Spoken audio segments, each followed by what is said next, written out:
excited to moderate this discussion today. It's one of my favorite topics, and I think something that's certainly fascinated me since I was a child.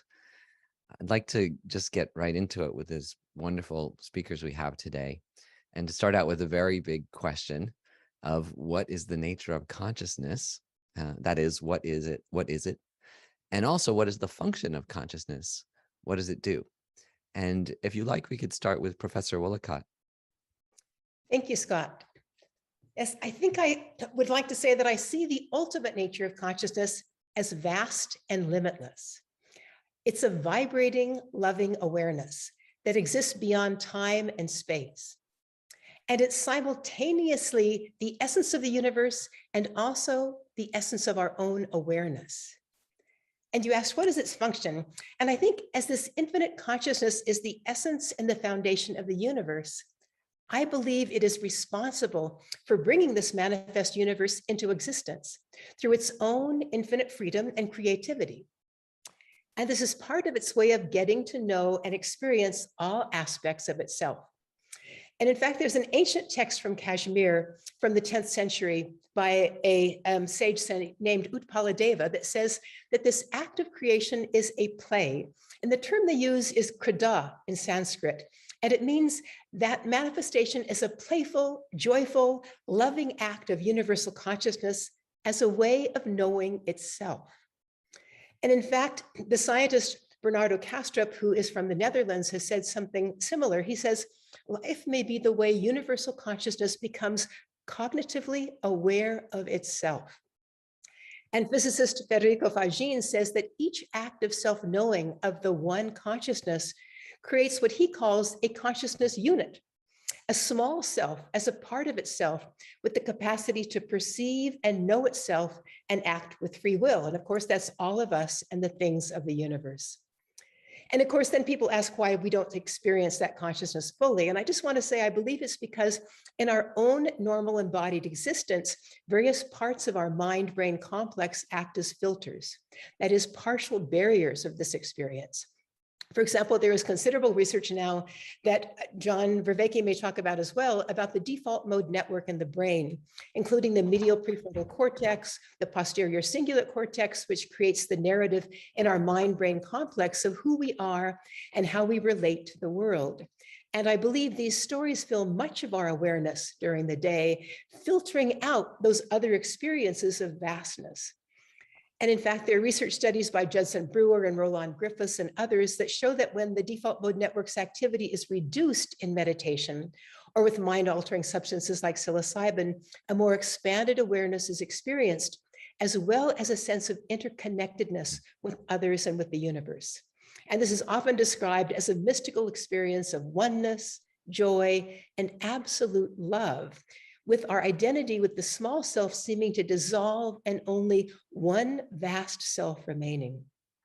So in concluding, I would say, according to this view, the brain and its sense organs are not the source of our mental experience, but they act as a receiver or a filter, and they typically reduce the extent of information we experientially receive from that vast consciousness, which I believe is our essence.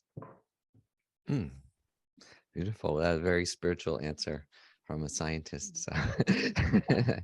Swamiji, do you want to talk a little bit about your perspective and your tradition's perspective? Thank you, Scott. And if I were to put it in one word, I would say that, what you just said just now. I'll put it more or less the same thing from a different perspective and different language. So we can start with the function of consciousness, and that would be illumination, revelation, experience itself. So what does consciousness do? It reveals itself and it reveals everything else. So there's a Sanskrit word for that, prakasha, which is also the Sanskrit word for light. So light is often a metaphor. We don't mean that consciousness is a material light, but it's somewhat like light. For example, if you switch on a light, it reveals everything in a dark room, and it reveals its own existence also. Exactly like that, consciousness reveals everything in our life. If you just think about it, our life is basically the illumination of consciousness illumining things. So whether in different modes, whether we are seeing or hearing or smelling or tasting or touching, or thinking or remembering or desiring, or the sense of self, all of that, these are experiences. And all experiences are nothing but this illumination, consciousness illumining objects. And these objects may be external objects like a computer or a flower or a person out there, or it could be internal objects. Internal, I mean internal to the mind, first person experiences of thoughts, feelings, memories. All of these are revealed by consciousness. So consciousness plus an object is experience. And our life is nothing but a series of experiences. It would be helpful to distinguish consciousness from, let's say, knowledge. So there are all these very smart machines nowadays. For example, the very computer I'm sitting facing, in one sense, it is gathering information. There's a camera and there are microphones, and in many ways, it is sucking in information from its environment and transmitting it. Much like what consciousness does, except for one thing. There is no, as far as we know, no internal first-person experience of what it is like to be a laptop. So all these machines, which actually gather information and in some sense generate knowledge, quote unquote, there is no internal feel what it's like to be from inside, let's say. That internal feel, that first-person experience, what is sometimes nowadays they are called qualia. All of these are various attempts at trying to describe what consciousness does. What is it in itself? It's just this it's fundamental. So it's not derivative from our tradition, which is the Advaita Vedanta tradition. It's a fundamental reality. It's not derived from brain or anything else. And here there are two views. There is the Sankhya view, which is also a very ancient Indian philosophy, where consciousness and objects are two fundamental realities. There is nature and there is consciousness, and they interact and they give rise to us, basically. So the body is a set of objects, the mind is objective also, and consciousness, we are consciousness, illumining the mind body. And the external universe is also objective. So that way, Sankhya would get along merrily with science, at least, I mean, to a very great extent. Now, Advaita Vedanta takes up from there and says, what is the relationship between consciousness and the objects it illumines? And Advaita Vedanta would say something very much like what Marjorie just said from the Kashmiri Shaiva tradition, that the entire objective universe is not out there, but it's rather in consciousness. And it's basically consciousness appearing to itself as its own objects. So I realize that's a sort of metaphysically vast answer. Let's just put it this way. Consciousness is fundamental ontologically because it's the ultimate reality. It's fundamental epistemologically because that makes all knowledge and experience possible. It's also fundamental axiologically because this is what ultimately seeks and provides meaning. So these are the three terms: Sat, pure being; Chit, pure awareness; and Ananda, pure bliss, which sort of are the Advaita Vedanta answers to the three fundamental questions of all philosophy. What's real? How do we know anything? And what's the point of it all? And all of them would be consciousness. That's beautiful. Professor Rebecki, can you talk a little bit about this question? And you're still anchored too in your current academic stream and your peers. So how do you defend some of these more expansive ideas of consciousness too? And what does science say today about consciousness? So I first try and talk about the questions. Yeah. I recently gave a talk on the Consciousness and Conscience Conference where I talked about the three questions. The first two that have been mentioned: what's the nature? That's how does something like consciousness exist in this universe? The function is, what does consciousness do? And then the third is, what's the relationship between those two questions? Can they be answered independently or interdependently? The first is a third question. I think it's really ultimately not possible to talk about function without talking about nature, or to talk about nature without talking about function. I can give a larger argument, but I think that's an intuitively graspable claim. So we need a way of answering these two questions together. And what I find problematic is usually that they're not answered in an integrated fashion. One question is given priority, and then the other one is derived from it. I instead would argue that there's a way of answering the two of these together.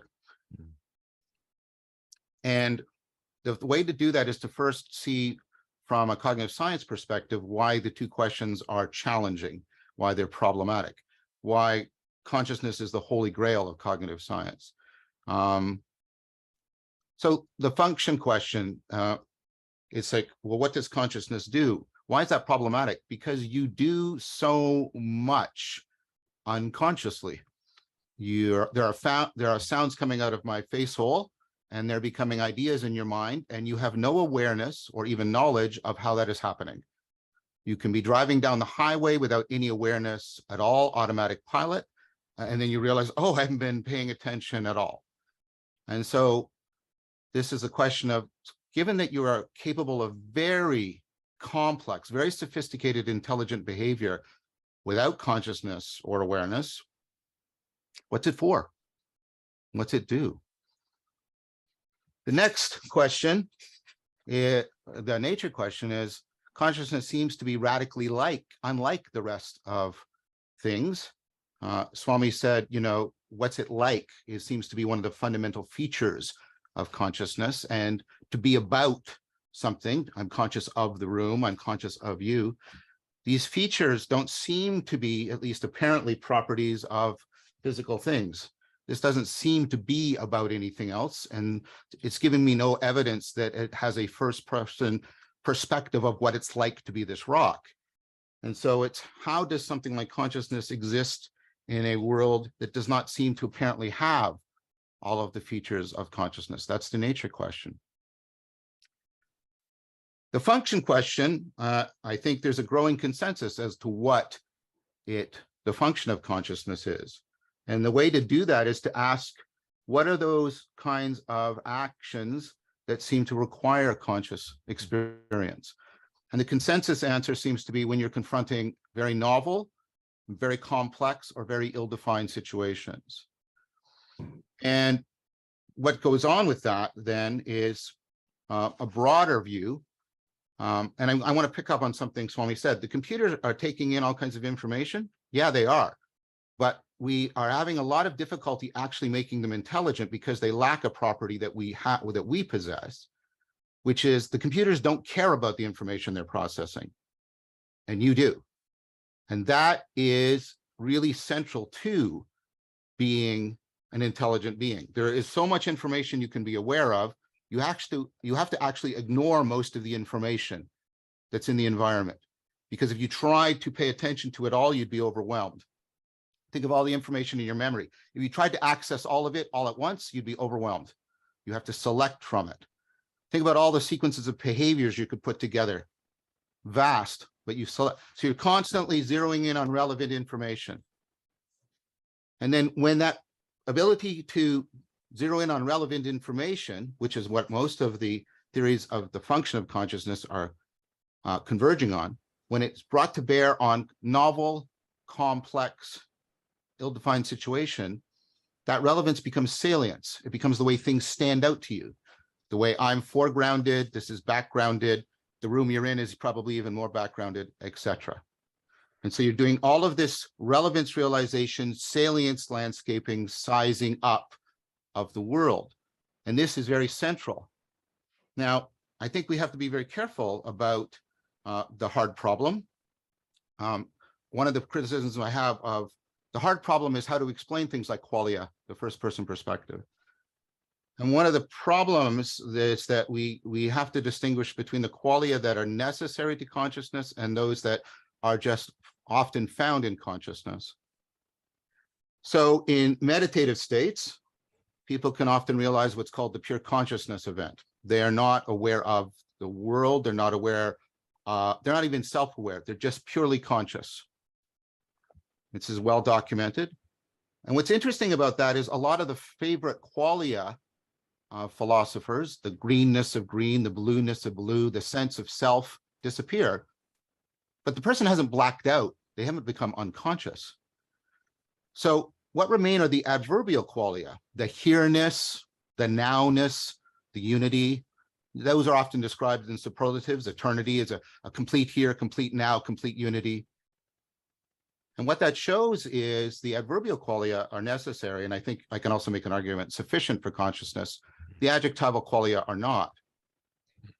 Now, what are those adverbial qualia? Well, the here-ness and the nowness and the togetherness are your basic way of sizing up and salience landscaping your world.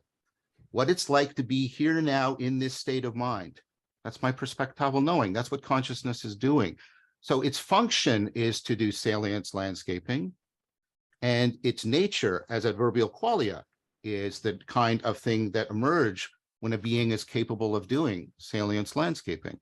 This helps to explain the deep connections between consciousness, attention, working memory, and fluid intelligence. In fact, you can't pull apart areas of the brain that are active when you're conscious from when you're paying attention, right? There's debates around this, but more and more people are seeing that they're tightly integrated. They're overlapping functionalities.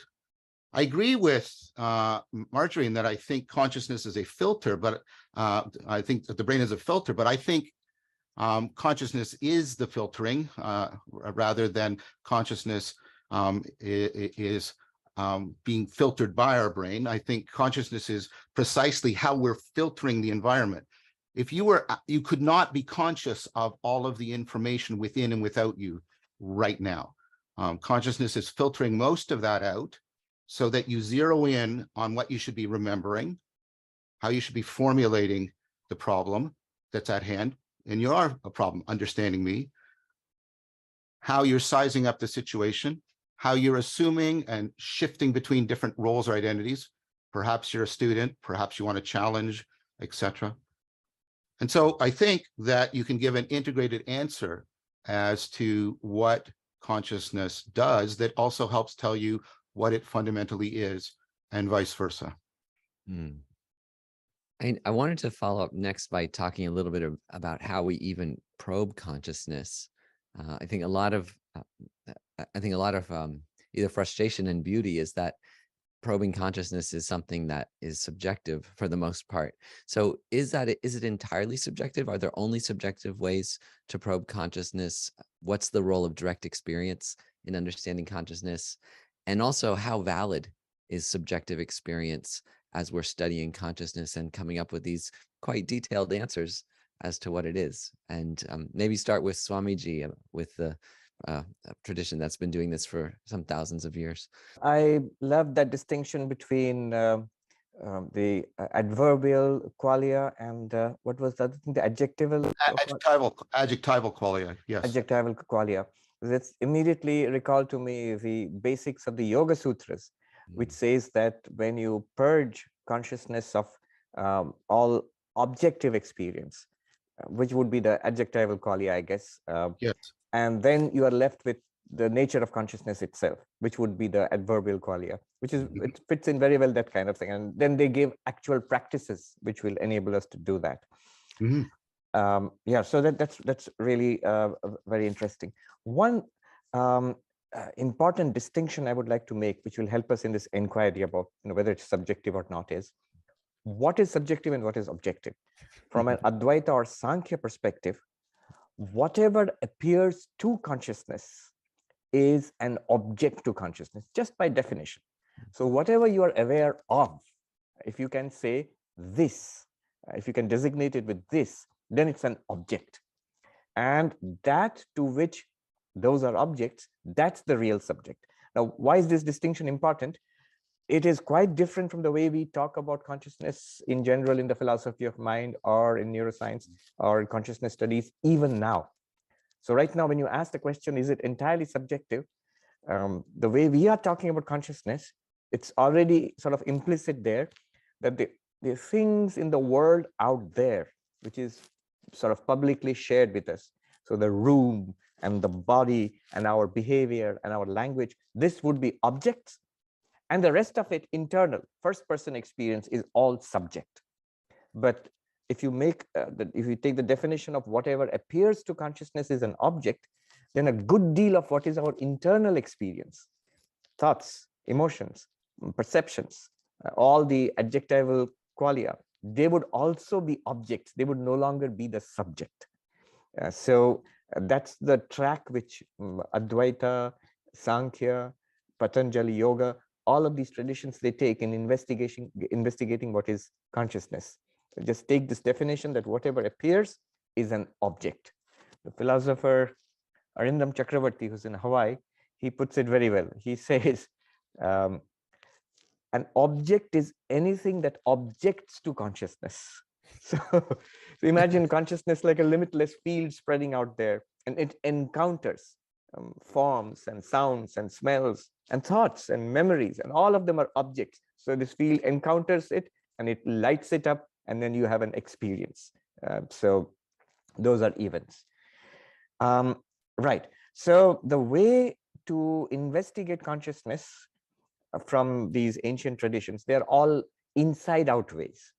So, and the reason it works so well is, notice, consciousness is something that's continuously available to all of us. Notice the difference between the inquiry in consciousness studies and the inquiry, say, in particle physics or neuroscience. Black hole or strings, superstrings is not something that is at all evident to us. It requires super specialized investigation, theoretical and experimental, to find out anything at all about those things. Or even neuroscience. It's right here in the brains, but neuronal activity, but it takes sophisticated science and instrumentation to find out something about that. But consciousness, on the other hand, has been something that's always available to all of us all the time. In fact, some would argue that's all that is available to us anyway.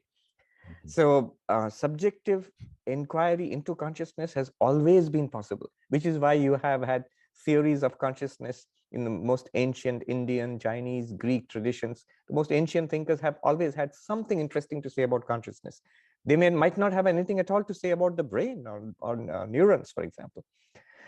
So an inside-out investigation, and there are methodologies for this investigation in yoga. That we can talk more about that later. Meditative inquiries and philosophical inquiries, both inside out. And I'll talk something more about that when the time comes. Professor Woolacott, would you like to reflect on your own thoughts? So yeah, so questioning really is, first of all, about the role of direct experience and understanding consciousness. And how does that direct experience connect to the body and the mind? And I think the thing I would first say is that I believe that both direct experience and external measurement are important complementary lenses we can use in understanding the nature of consciousness. So I would never give one the absolute importance over the other. And I think we all know the importance and power of direct experience to come to know what the world is about. And I think the example that we've heard used a lot is thinking about, for example, the experience of looking at, feeling the texture of, and then tasting and swallowing a spoonful of chocolate ice cream versus hearing a scientific analysis of its characteristics. And it's often used as this example of the importance of direct experience, that we can't get things just from our scientific analysis. And of course, also scientific measurements of, for example, our blood chemistry are beyond the capability of direct experience. And these objective measures contribute to our medical diagnoses that save lives. And it's what Swamiji was talking about too, with understanding astrophysics and the constellations and stars that are many, many, many light years away from us that we can't really see with our direct experience. But then there comes the question of relating how direct experience connects to the body and the mind. And I think that it may not be expansive. Our own direct experience might not be as expansive as we would like it to be in our daily living. That's certainly true for me. I get caught in the contents of my mind and I don't see perhaps the sense of interconnectedness that I know is there when my mind is still. And I believe what I was saying before is that that's related to these filters. And I believe that, in fact, as John was saying, it's not just the filters of the brain. I believe it's the filters of the mind, that in fact, our brain-mind complex has a wonderful way of allowing us to live evolutionarily in a very appropriate way, given the vast amount of information available to us. And what it normally does then is really select the information that we are conscious of and attend to throughout our day. And sometimes that's good, and sometimes it's not. For example, when we are using that default mode network that is telling us the stories about who we are and how we relate to the world, often that default mode network basically takes over our conscious awareness, and all we're doing is rehashing the story we just had with our spouse or a friend of ours a day before, and we're not seeing anything that's ultimately present. So I believe that, in fact, when those default mode networks, those mind networks, are basically reduced and or absent, then you begin to have a broader awareness possibly available. And I think I'll give you some examples of that. I mean, the most strong one is the one related to near-death experiences. And there's a lot of research now from very, very respected laboratories. For example, at the University of Virginia, Bruce Grayson, Pim van Lommel in the Netherlands, who show that when they do prospective studies of people that have cardiac arrest in hospitals, they're brought in, their EEG is flatlined, they're carefully monitored. And what they find is when they are able to resuscitate a certain portion of those people with cardiac arrest, and they ask them what happened to you, they say that they actually had an experience of leaving their body. Their awareness left their body. It went someplace above the body in the resuscitation room of the hospital, and it watched all the events that were happening. And sometimes it even went to other rooms, and it could hear people talking, family talking, while they were waiting to hear about the resuscitation. And they come back and they tell the staff what actually happened. And the interesting thing is that the staff in this case actually can verify that everything the person said was accurate, and they know that the EEG was flatlined. And I think that that's an interesting point about subjective and objective ways of knowing that, first of all, the person, their subjective experience was needed for them to be able to say, hey, you know, I was no longer in my body and I was seeing this vast amount of information that is usually not even available to me. Usually I only have a body-centered knowing and experience. But and again, the hospital personnel from the objective perspective can say, hey, the EEG was flatlined. We know what the blood chemistry was, the oxygen levels and things of that sort. And they say, we also can verify everything that that person said that happened in the room next door or in the operating room. So I think that I like that idea that, in fact, both are important contributors to our understanding of reality, and one without the other isn't necessarily very useful. And may I add just one more thing that I think is interesting? I've been hearing about medical approaches to first-person experiential perspectives and objective perspectives, because I am in the medical field in my research. And one thing I've noticed that in traditional medicine, they sometimes tend to downplay the importance of first-person perspectives. And you maybe have been aware of that if you've gone to a doctor about a particular symptom you have. And even patients are basically not asked, or at least weren't in the past, to actually to rate the level of their pain on a 1 to 10 scale. And that's only a newer phenomenon in the last like 20 years or so. And in fact, in the United States, it's now legally required as a standard of care in US hospitals to actually ask people about the level of their pain. And you might ask, why was that only recently added to standard care? And I believe it's because clinicians are trained to discount subjective experience. And then in the year 2000, new legislation changed that. And a scientist, Myra Christopher, notes there had been a growing recognition that pain was being vastly undertreated and not taken seriously. And the attitude had long been just to suck it up and deal with it even after surgery.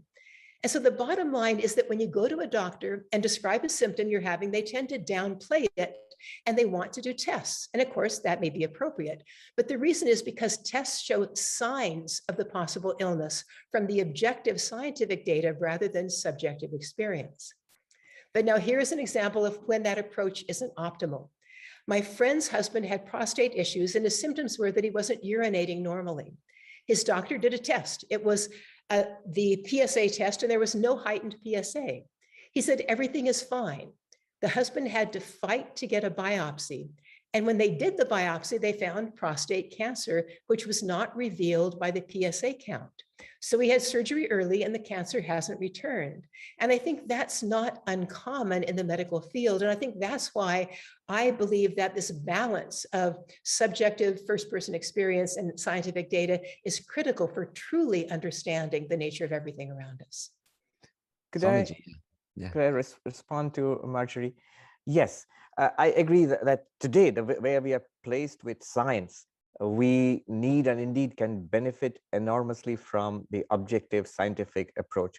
But notice most of these philosophers, thinkers in ancient India or Greece or China for that matter, they didn't have the benefit of modern machinery, equipment. Also, there is a gradation. I think a lot of modern psychology has revealed how we can be so wrong about things in the world, about other people. Our take on the world can be misleading. Our first person experience can be misleading. But notice there's a gradation. For what's wrong with my automobile or with the machinery out there, I need an expert to come and work on it. My first person experience doesn't tell me much about it. In fact, even the body, what's going on in my kidneys or my heart, a surgeon, a cardiac surgeon or a nephrologist would know much, much more. My first person experience doesn't count much there, but it begins to count more than it would for the automobile. And then when it comes to subjective experiences like pain, there my first person experience takes on an overwhelming importance, and the objective evaluation of it has to ask me on a scale of 1 to 10. And then you go deeper, even beyond mental experiences or perceptions, to consciousness itself, where first person experience is the only thing that reveals the presence of consciousness. If we're all zombies, science would never have an inkling of consciousness at all. So it all goes back. Descartes had this insight, when he came upon his cogito ergo sum.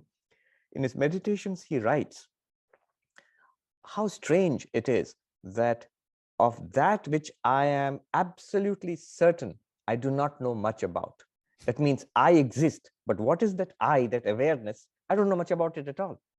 And that which I know a lot about, that is the world, I cannot at all be certain about it. So your first person experience as consciousness is absolutely certain, but seems kind of opaque to objective understanding. And our objective experience of the world is very deep and very sophisticated, but it's always not direct. It's not all that first person certain. It's dependent on consciousness. Thank you. And may I just respond to, I totally agree with you, Swamiji, the whole idea that there is this continuum that is very important always to realize. And I also would like to answer, John, something you said too, that I think is fascinating, that idea that most of what we experience in the world and react to, in fact, we are not conscious of. And I think that here's an interesting example that I find amazing, and that is when we get to the ability to actually have what we might call psi experiences, where we can actually say what a person might be thinking who is 1,000 miles away, or work with remote viewing or with precognition. Very often the person knows the answer, but they don't know how they got it. They are not conscious of their awareness of how they were able to precognitively know something that was about to happen. So I think that it's fascinating, this idea of what are we consciously aware of versus what we are aware of at some level and can respond to, but I can't tell you how I did it. I think this is a very interesting question to explore. If I may, Vedanta has actually a take on this. It's an important concept in Vedanta. I think we will go on to that, the separation between mind and consciousness. Just think of like a field of light, like sunlight, for example. And you take a magnifying glass and focus that sunlight into a sharp focused beam. Now, the mind acts like that magnifying glass.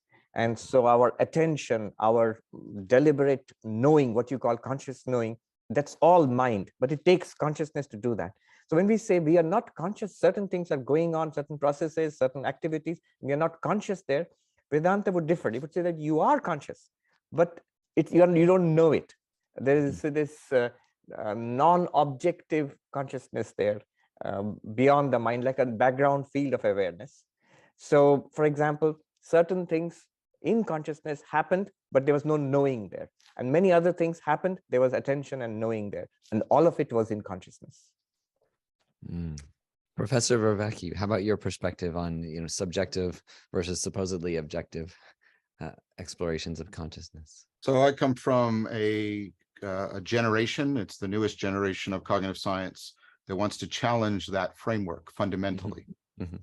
The Cartesian framework that reality is divided up exclusively and exhaustively into the subjective and the objective is extremely problematic. And the whole tradition following from Descartes has revealed how problematic that is. If you get the idea that there's a subjectivity that is completely distinct and separate from an objectivity that is also completely distinct and separate from an objectivity, there is no way to reconnect them. There's no way to reconnect them. You are left with an absolute skepticism, an absolute solipsism. Even your own memories of your past, because they involve memories of your body that's in the objective world, become separated from you. When Descartes says cogito ergo sum, it just dissolves into there's experience right here, right now. That's it. Think instead of thinking of the mind in here, inside the subject, and there's a world of objects, I want you to think of other kinds of relations that are supposed to bridge between them. There's the epistemic relation of truth. And we of course are mistaken if we say truth is objective or subjective. Truth is precisely that which would relate the objective and the subjective together. Because if it doesn't do that, it wouldn't be knowable truth, et cetera, et cetera. And I won't go into that argument. A lot of people have been pursuing it. I want to try and give you an analogy of this. The adaptivity of an organism, an important biological feature in Darwinian evolution. Is the adaptivity in the organism? Does the great white shark possess adaptivity? No, because if I put it in the Sahara Desert, it dies. Is the adaptivity in the environment? That doesn't make any sense. Environments support many different kinds of creatures. Where's the adaptivity? It is a real relation, a transjective relation between the organism and the environment. Look at this bottle. We often talk about the mind grasping things. Is the graspability in the bottle? No, because an ant can't grasp it. A paramecium can't grasp it. Is the graspability in my hand? No, I can't grasp Africa or E equals MC squared. I mean, physically grasp. The grasping is in a real relation of mutual shaping and mutual fittedness between my hand and the object. It's an affordance for action. This is Gibson's idea of perception. Perception is about affordances. And affordances are not in me, and they're not in the world. They are properly between me and the world. And that's how awareness works too. That's the intentionality that is so central to consciousness. Right? The idea is that whatever intelligibility is emerging, it is being co-created by the world and me. Think about attention. Where is it? Is it in you? Is it in the world? It's a proper connecting between the world. We talk about attention, and as if it's like a light, we shine on things. And there's truth to that, because the light is analogous to salience. When we pay attention to things, they stand out for us. If I say your left big toe, you're now aware of it because you pay attention to it. You weren't aware of it before. But attention isn't really like a spotlight. It's think about it. If I ask you to pay attention, it can mean this. You modify your seeing so it is more specific looking, or you modify your hearing so it's more specific listening, or you coordinate your looking and your listening, or you coordinate your looking and your listening and your remembering. When I'm asking you to pay attention, I'm not pointing to a single thing you do. I'm pointing to how you modify other things you do. Attention isn't like walk. You directly do it as a single thing. Attention, the verb, the action is like training or practicing. When I say train or practice, you say train or practice what? I train or practicing by modifying another behavior. I pay attention by modifying my looking, or by modifying my hearing, or by modifying the coordination between my hearing and my looking, or between my hearing and my looking and my remembering, or between my remembering and my imagining. Now, if I say to you, without doing any of those modifications of hearing, listening, remembering, imagining, I want you to just pay attention. What do? There's nothing. It's a mistake. to think of awareness and attention as in here or out there. When you say in here, that's a metaphor. It's not in your head. The Egyptians thought it was in the liver. Aristotle experienced it in the heart. The in heres are metaphorical. There's no in here. You are trying to say about different access to different kinds of information. But I think the proper way of understanding consciousness is properly that it is a transjective. It's between you and the world. And I think that's close to what Swami was saying. And I think that actually is the ontological, epistemological underpinning of what Margie was saying. I don't think it's just good that we can. I think we must study consciousness subjectively and objectively, but only insofar as that affords us studying it transjectively. Because when we can do that, that's when we start to make sense of what consciousness does and how it can exist. So I think one of the things that I'm really interested in about this is the overlap between that idea of affordance and transjectivity and notions of non-duality. Are there ways in which we can break out of the stranglehold of the Cartesian subjective-objective divide and experience the more fundamental primordial? Heidegger talks about it as aletheia, the common ground that must bind and generate both of these poles that we take to be self-existent and exhaustive. And I think that is actually a deep correspondence and a different way of understanding non-duality. But I think it nevertheless is, I think, a viable alternative that should be considered. Mm. Mm. Would either of you like to respond to what John's just said? Quite a lot. Yes, Swamiji. I just say that what John said reminded me of a very famous piece by Adi Shankaracharya, who was this great non-dualist philosopher in India, philosopher saint, about 1400 years ago. In perhaps his most important work, his commentary on the Brahma Sutras, in the introduction, he says, the first line itself is amazing. He says, the subject and object are like light and darkness, and it should be impossible for them to interact if they were entirely separate realities. And yet they do interact. That's all our life is. And he gives examples. We see, hear, smell, love, hate. All of this is interactions of subject and object, which points to something underlying both of them, which appears as a subject and object and interacting.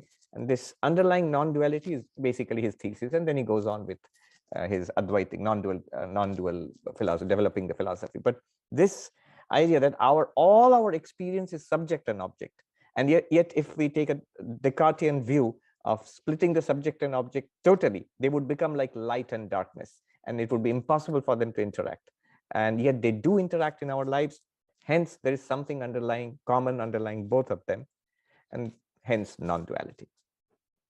Maybe I can just add one more thing too, John. I think it was wonderful hearing what you had to say, because it brought me back to my neural rehabilitation years at the University of Oregon, where I remember that when I was first a graduate student, we learned about Sherringtonian reflex ways of looking at the world, that there's a stimulus and you give a response, but it was not talking about the interaction between you and the environment.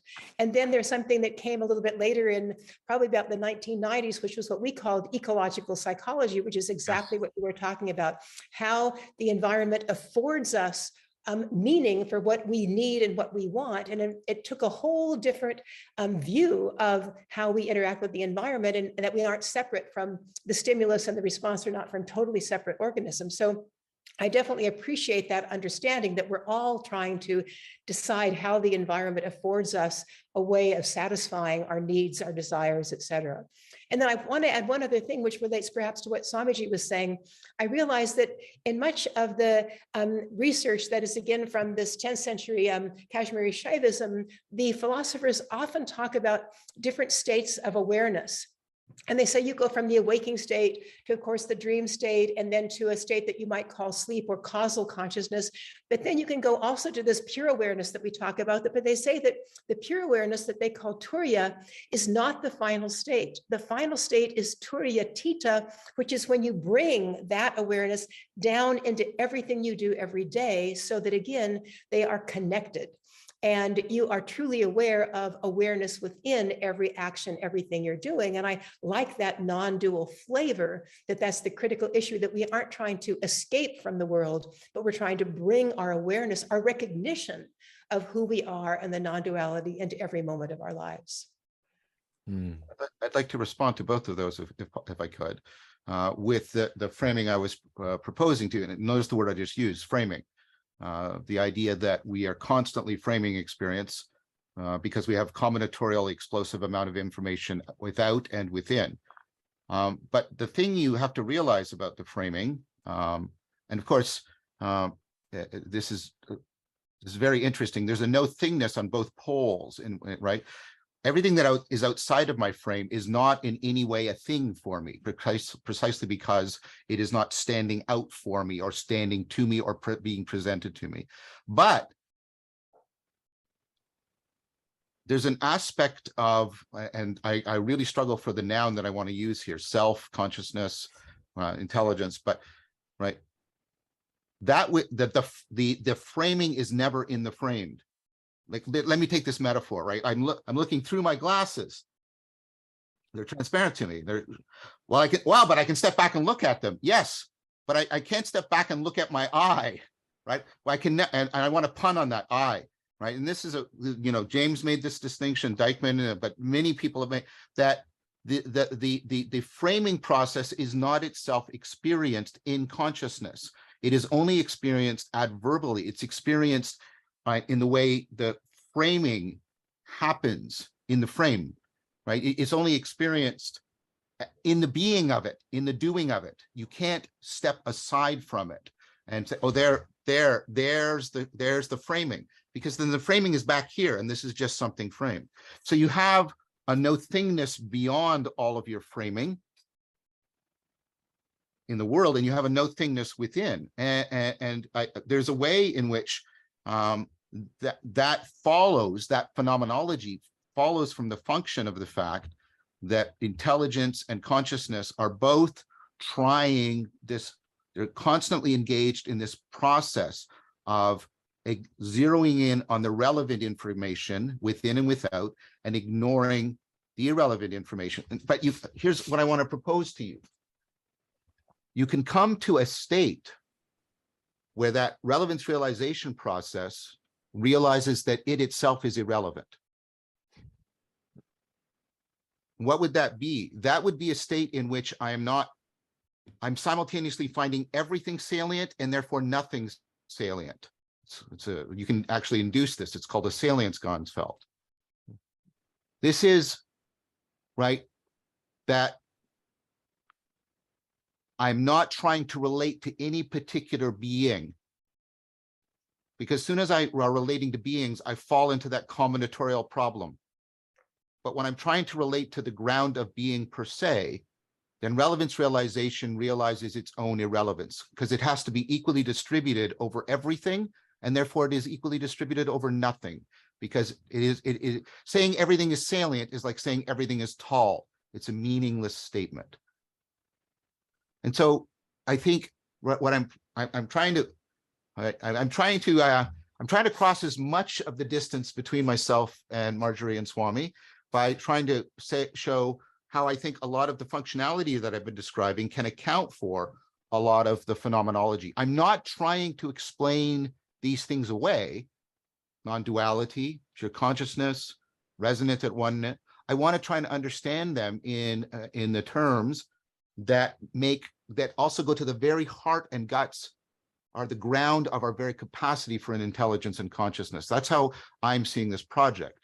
And I know it's not exactly the same the way the two of you are, but I'm trying to engage in good faith dialogue here. I'm trying to reach out to as much of the phenomenology that the two of you are emphasizing as I can.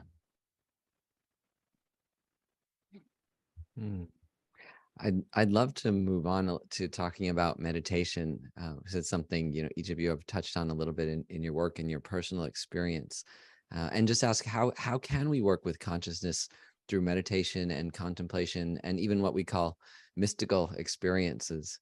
I recently saw that science even has something called a mystical experience questionnaire, like 30 questions. I've used it. To define. I've used it in an experiment. Yeah, maybe you could start. Maybe you could start, Professor Robacki, about the role of meditation, contemplation, mystical experiences in probing consciousness. Well, I mean, there's a lot that you have to be very careful about. You have to be careful about language we use for training something with language we use for explaining it.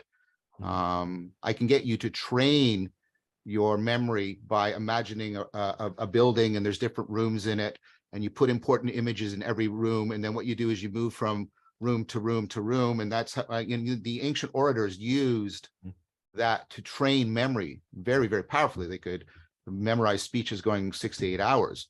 But if you think that's how memory is laid out or operates, you're just fundamentally mistaken.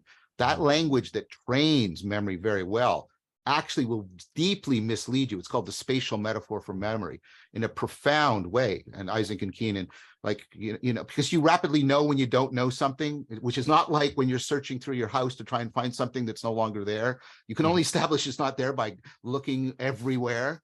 But you instantly know, for example, that you haven't been in Borneo, right? And things are close and not close in memory.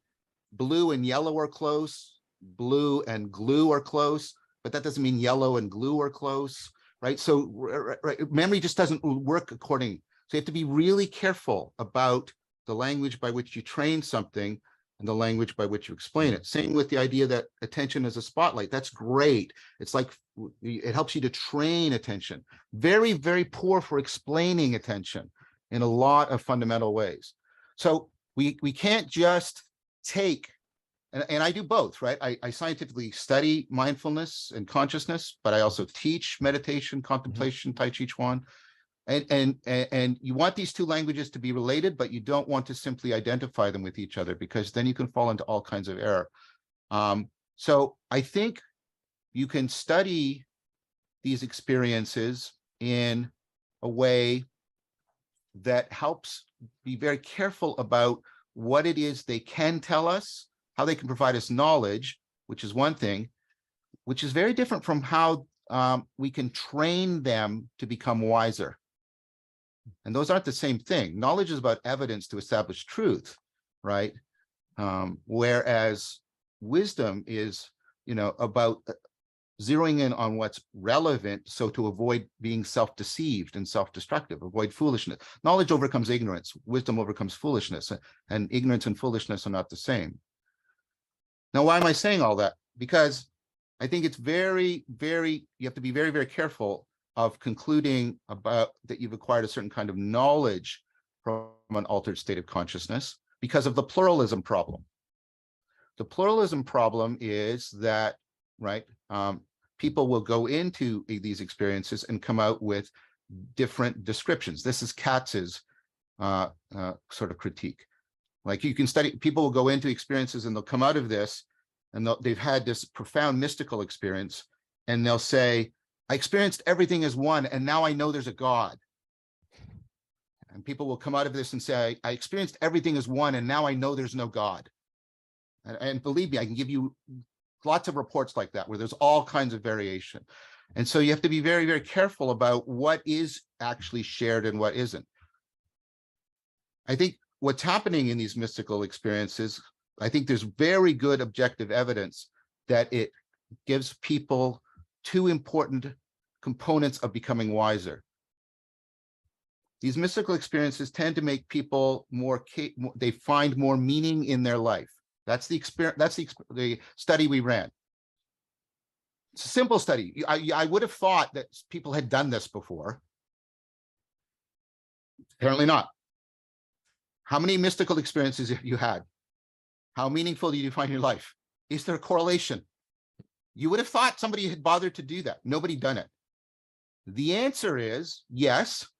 There's a predictive relation. People who have mystical experience, the more mystical experiences people have, the more meaningful they find their lives. Where meaning isn't semantic meaning. It's not the content of propositions. It's a sense of connectedness to yourself, to each other, to the world. It's in that sense, it's realization. It's that connectedness to reality. And when we took a look at the data, the phenomenology of these experiences goes all over the place and doesn't predict the enhanced meaning in life. It's the function of insight, that aha moment, that restructuring what you find relevant and salient, that is what predicts the relationship to meaning in life. It's the ability to make sense, not any particular claim that came out of it that is correlated with the enhanced meaning. You can make similar things about, right, how these practices enhance our capacity for insight and overcoming self-deception, which is not the same thing as them giving us, distinct and specific knowledge about the nature of reality. For me, the pluralism argument is very, very, very, very important. I don't deny the perennialism. I don't deny that there's also a lot of similarities. And what's interesting is where the similarities become most universal. The flow state is the one that is clearly the most universal, which means across cultures, socioeconomic status, linguistic groups, gender, age, etc., people describe getting into the flow state and describe it in detail with almost exact translations, exactly the same. It's a true universal. And again, flow is a way in which you are deeply coupled to the environment. But that doesn't mean that, and flow is like, it's like an insight cascade. It's the improvement of how you're doing, how you're picking up on complex patterns. That's why it's so adaptive. That's why it's so rewarding. But that doesn't mean that flow can't be hijacked. Video games hijack it and set people into being deeply coupled to completely illusory worlds. This is what I mean by flow has the capacity to make you wiser, but you can't just immediately conclude from within a flow state that any conclusions about reality you draw should be taken unquestionably. So for me, I think we have to be very, very careful about what these experiences do afford us and what they don't afford us. I try to answer that, relieve that tension between the perennialists and the constructivists by saying, I'm not sure about fundamental knowledge, but there's really good empirical evidence for an improvement in wisdom. And I think the fact that our culture has lost the distinction between wisdom and knowledge is also very, very problematic and can distort how we try to answer some of these questions. Professor Willicott, what about your take on the relationship between meditation, mystical experiences, consciousness, and response to anything that Professor Glowacki talked about?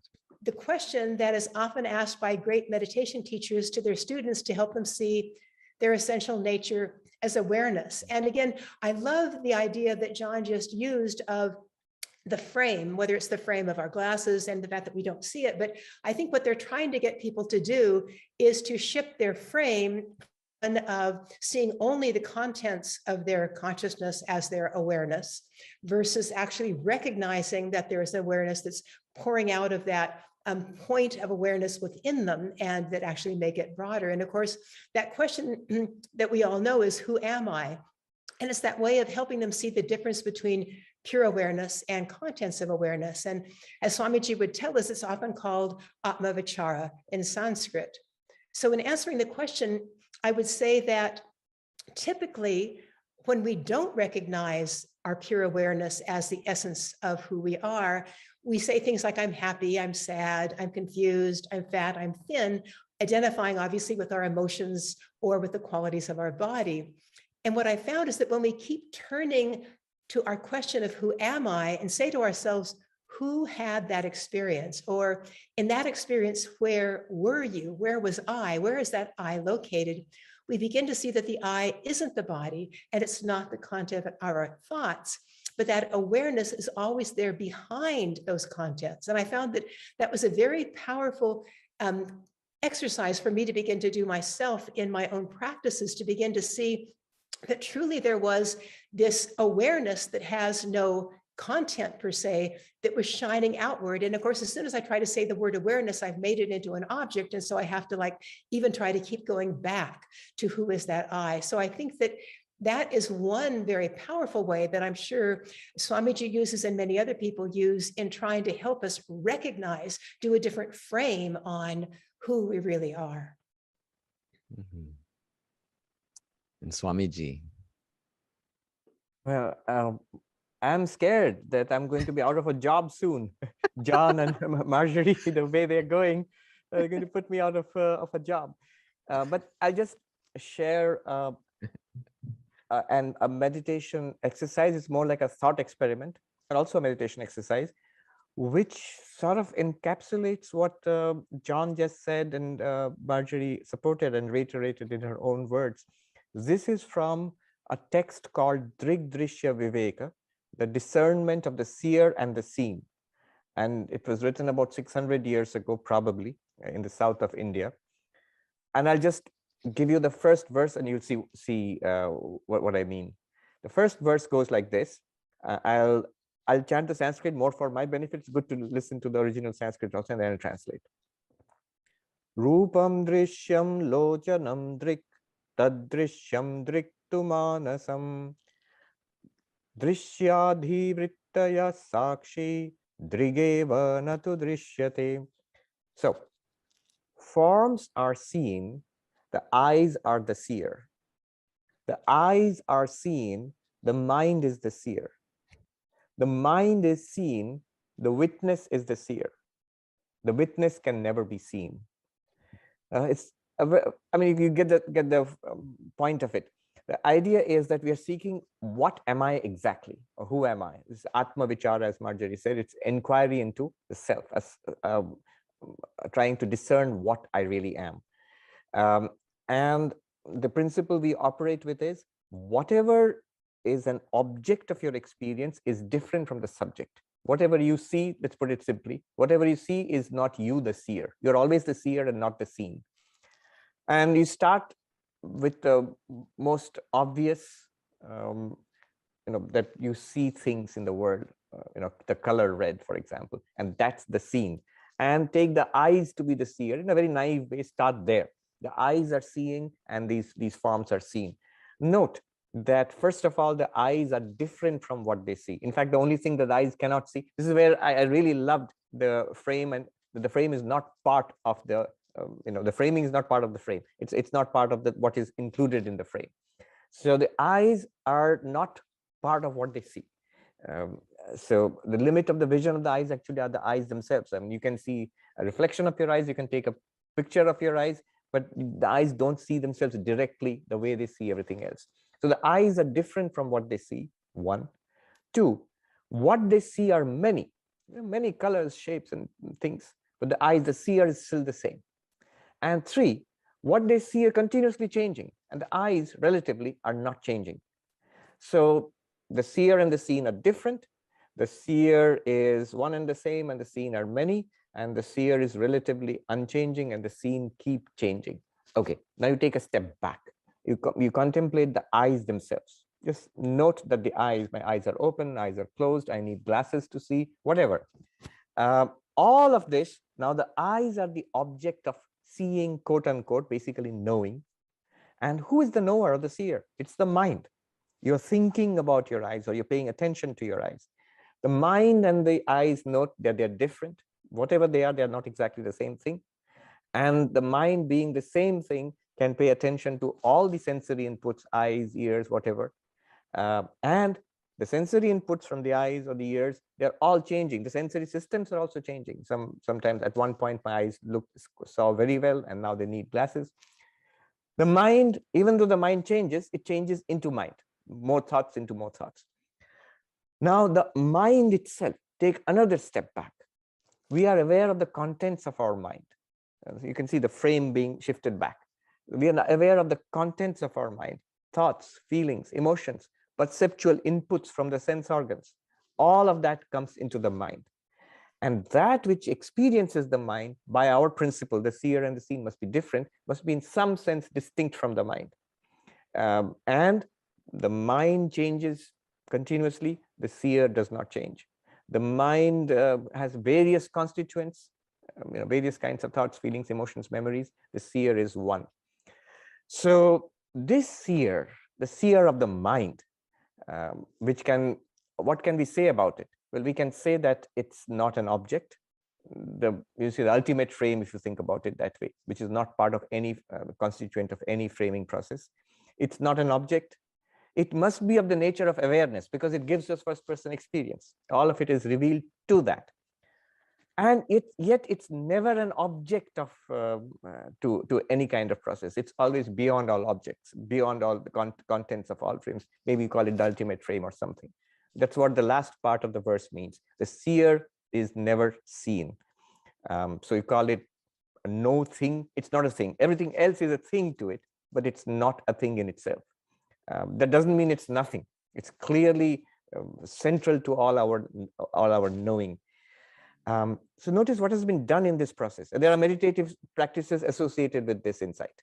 So what has been done is you go from an external world, you note the body and the sensory system, then you note the mind and contents of the mind. Then I can't say that you note consciousness or awareness by itself. You come to see that that is who I am. And that seeing and understanding is also done at the level of the mind, which now has become an object to you, has become a revealed process to you. From an Advaitic perspective, if you have objects and consciousness or subject, and if the idea is to appreciate ourselves as a limitless awareness, non-objective awareness, one way meditation might help is to provide dramatic contents, hitherto unseen, unexperienced, and not experienced contents. So you have a mystical experience of God or oneness or light or the voice of God speaking to you. These are mystical experiences, but these are just contents also. So that would be one way of somehow making the mind free itself of its ordinary range of contents and see some extraordinary content. But Advaita Vedanta says that what pure consciousness is, our real nature, it's always available, not just available when we have mystical experiences. That's the beauty, I think, of the Advaitic approach. It says that it's available right now. I was just thinking when you mentioned the default mode network. Yes, default mode network, and how you suppress that by psilocybin or meditation or something, and then you get extraordinary experiences. Advaita would say, even when the default mode network is working in high gear, you as pure consciousness are available. It would object to the terminology of a pure consciousness event. What Advaita would say is that you have suppressed objects presented to consciousness to such an extraordinary extent for a while that you thought you had a pure consciousness event. But pure consciousness is not an event. It's that to which all events appear and which reveals all events. And so the way to appreciate yourself as pure consciousness would not be to generate various kinds of mystical experiences. You could do that. That would be a wonderful way. But also to see that it's constantly, all the time, choicelessly available to us. And that's what we are. Beautiful.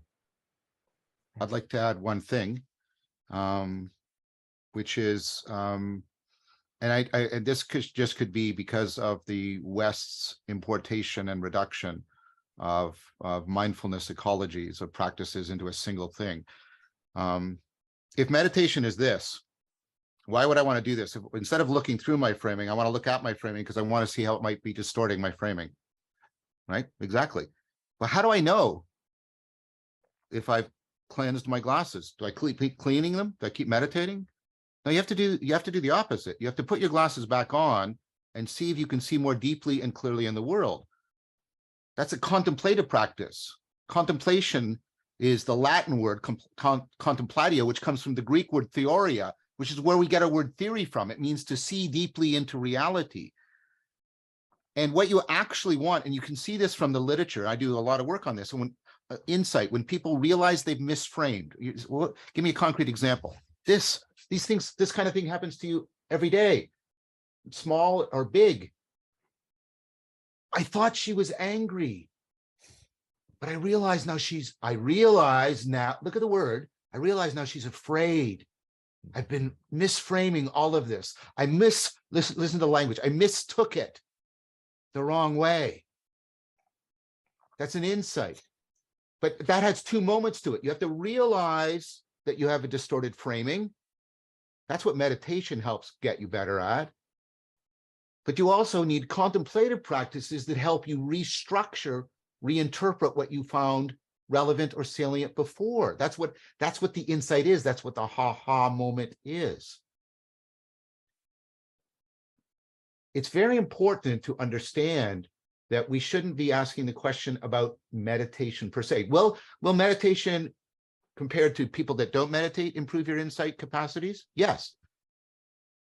But people who do both meditative and contemplative practices do much better. People who do both a seated mindfulness and a moving mindfulness do better. You need a whole ecology of practices if you want to enhance the capacity. Now, I agree with Swami. I don't try to make sort of profound claims on the basis of these extraordinary experiences without due caution, because they can make you overestimate their importance. I think that's what he was saying, and make you draw the wrong ontological conclusion, like those dimensions of reality are only disclosed in altered states of consciousness. That's what I heard you saying. But I do think what we can ask is what affords coming to a better ontology, and that surely has the necessary requirement of a comprehensive and systematic reduction in self-deception. That's what I mean by wisdom. And insofar as meditation and contemplation can give you not just insight, and think about that, the kind of meditation I practice, Vipassana, translates as insight, right? Not just an insight into this problem, but what about an insight into a whole set of problems? What about an insight into how your egocentrism so fundamentally distorts your reasoning and your perception? You can get systemic and systematic kinds of insight from very comprehensive training. And what that, but that training is better trained by an ecology of practices rather than by a single practice. And part of that should also be dialogical practices. Your best way, actually, of getting out of your own egocentrism is to deeply try, and we're trying to do it here, and I'm really trying to do it, trying to understand the perspective of other people. It's called the Solomon effect. This has been shown by Igor Grossman. Tell me a problem, a personal problem that you're really wrestling with and you can't get any headway on. And people will inevitably describe it from the first person perspective. Ask them to re-describe that same problem from a third person perspective as if another person was relating it, and they'll get insight into their problem. That's why you are so wise talking to your friends about their romantic lives, and you're so crappy in your own romantic life. Right. What I'm trying to say is, I want to add to, I don't know how quite to label it, the ontological argument that the Swami made with what I'm making, which is basically a sapiential argument. We should be thinking of entire ecologies of practices, and we should thinking about how they reduce our capacity for self-deception. And then after that has been well cultivated, we should turn more carefully to drawing ontological conclusions. That's what I propose. Yeah, I mean, you might call it a trivia or fun fact, tangential to what he was saying. And by the way, I agree with him. I mean, what mystical experiences do is that they give you wisdom. A tree is known by its fruits, and you can't argue with the data. That's the great thing about the modern scientific approach, that it brings data into play and observations in a rigorous way. But the tangential thing, which a fun fact, which I just wanted to mention here was the take on the word theoria. You know, back in India, when we are taught Western philosophy, we are always told at the first class, they would tell us, don't confuse it with Indian philosophy, which is the Sanskrit word is darshan, which means seeing, seeing ultimate things. And Western philosophy is philosophia, thinking, philosophy, love of wisdom, thinking philosophically about things. And I thought they were two different things. I thought, okay, maybe. Only recently, I just came across what John was just saying 2 years ago. I was reading this book by Luc Ferry, a French philosopher. He's written a book called, a simple introductory book called A History of Thought. And there he says, philosophy is not quite the right word. The right word is theory, coming from theoria, which means seeing ultimate things. And I went, aha, look, it's exactly the same thing. Darshan, seeing ultimate things. And in Western, the term would be theoria, seeing ultimate things. And Professor Will- that's why we use the word insight for Insight. describing. Yes, seeing Yes. into. Yes. Professor Willicott, any final thoughts on this? And then we'll go to Yes, I questions. mean, briefly, I think that Swamiji made that point that ultimately you want to be able to see in your everyday seeing, your everyday perception, that pure awareness shining through. And yet, I think the point that has been made repeatedly is that those mystical moments are what change the lens and help us recognize that. And then we bring it back into our everyday experience and we see things again with a new pair of glasses. And I think that's the key issue. So I never downplay the importance of mystical experience in reframing us so that now we see the world as it ordinarily is in a whole new way. Beautiful.